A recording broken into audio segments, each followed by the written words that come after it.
Ugi matur semenuwun grup Bapak Suheb, ugi Bapak Ke, ugi Mamati, ugi Mbak Sri.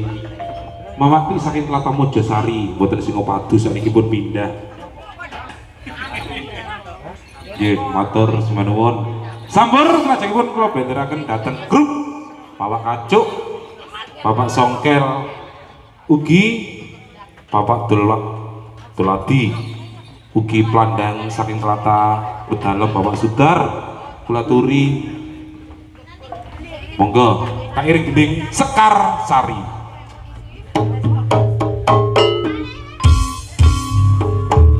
Bapak Songkel monggo mriki niki sampore jaipongan. Bapak Kacuk uga Pak Sudar ora lali ya Bapak Kacuk. Bapak Songkel saking Gedhong Cangkring, Bapak Tulpati saking wilayah Tulangan. Niki sampure penghormatan Bapak Songkel sing ngandheng dhewe ya Pak Songkel, ngandheng dhewe ya Bapak Songkel, ngandheng dhewe. Iki plandange teko mantup. Kedanan, kelingan, tapi kelingan dhisik maro edan. Lagu wajib. Nggih. Wajib. Plandange Bapak Dulati sampuripun di diaturno amit. Aku jadi tahu nyampuri sampean ya. Sampurnya loro ta? Oh. Niki sampure. Tak apa-apa. Sampean iki gak disampur. Mboten nah. Allahumma sholli ala Muhammad. Wong kopian. Monggo. Bapak Kacuk napa? Bapak Kacuk serampat.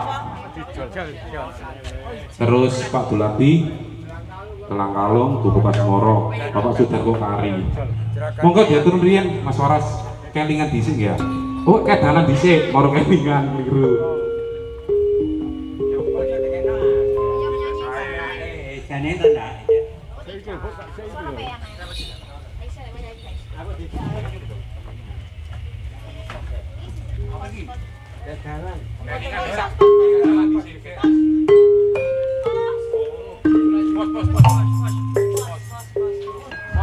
Bos Mas Waras ini ganteng.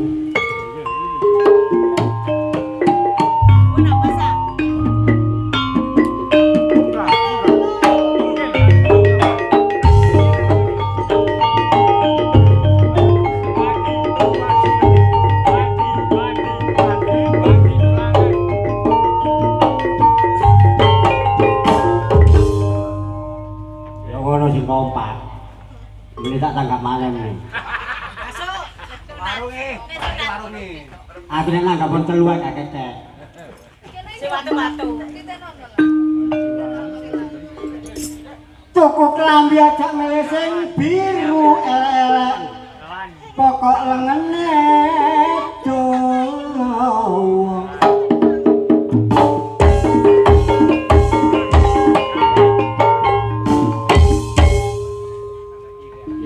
Jos ya?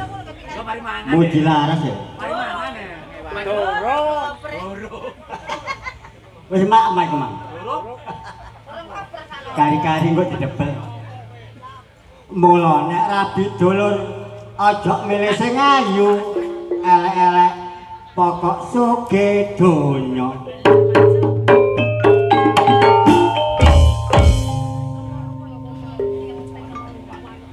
Jarene Cak Mat pancene sing digoleki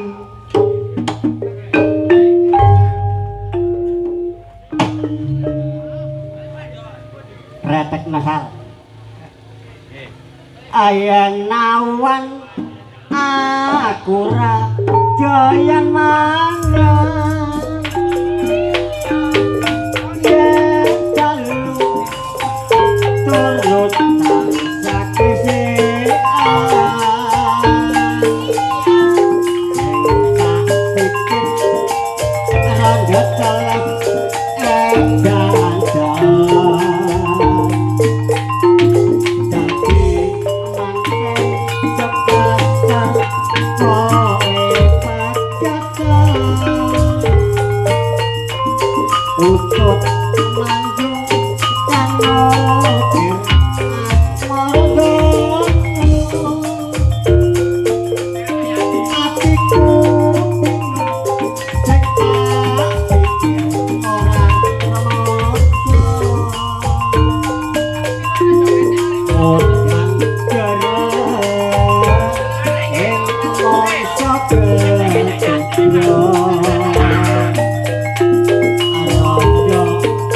Kick.